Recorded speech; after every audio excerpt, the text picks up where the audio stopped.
Welcome to Fearless and Focused. I'm Brooke. And I'm Casey. And we're here to share bold stories, real talk, and strategies to help you push past fear and level up. Let's get fearless and focused. My approach these days is really, I like the 80-20 rule. It's what you do most of the time, not what you do all of the time, right? And I also like the idea of not thinking about what you can't have, but just trying to add in actual healthier things. So adding in fruit, adding in vegetables, those things are easy to do. Like I mentioned earlier, you can get frozen versions of those if you don't want fresh. You can get already cut fruit and vegetables if that's what you want and you don't want to prep. But adding those things in instead of thinking about, oh, I can't have this, because then you usually become really fixated on wanting something that yourself you can't have.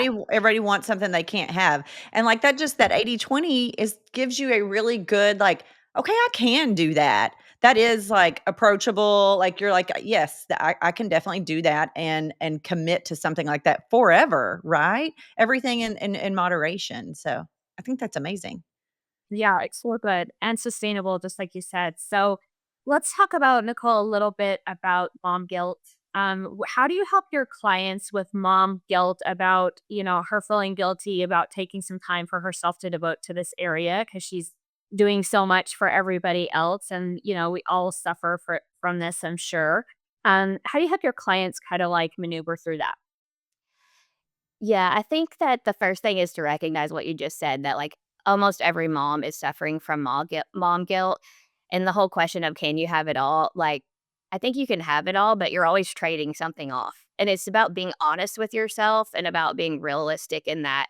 And I think just having those conversations with your kids around, obviously different ages, different types of conversations, but about, mom needs to be able to go do her workout because when I come back, I'm going to show up better for you. And when you start noticing that you really do show up as a better person when you take care of yourself, you're less irritable, you're less likely to snap at them, you're less likely to lose it, which we've all been guilty of if we're being honest, most likely.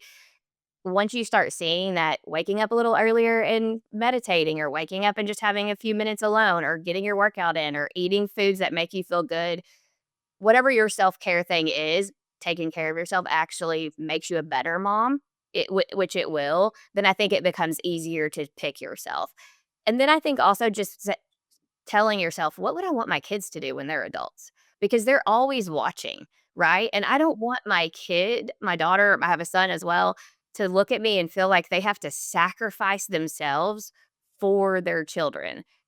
Of course, we all would, right, given the right circumstances, but at the end of the day, like, I want my kids to pick themselves first, and then that bleeds over into them being a better husband, a better partner, a better wife, mom, whatever the thing is. Yeah, I agree. And something you said, having, yes, can you have it all? Like you can, but not all at the same time, right? Like there's a book, Pick Three. Have you read that by Randy Zuckerberg? No, I need to. Oh god, it's so good. And it says that like you can have it all, just not all at the same time. So it's like you're picking your battles. You're picking what do you need most today, and then you're balancing all of that out because you can't do family, friends, health, wellness, sleep, work all in the same day. Like you can only run at that capacity for so long before you hit a brick wall. And we kind of talked about that earlier, like running on fumes. Thanks for tuning in to Fearless and Focused. Remember, success is not about being perfect. It's about showing up, staying bold, and taking action. If you love this episode, don't forget to subscribe, leave a review, and share it with someone who could use a little inspiration. Keep chasing your dreams, staying fearless, and keeping your focus strong. Until the next time, stay fearless and focused.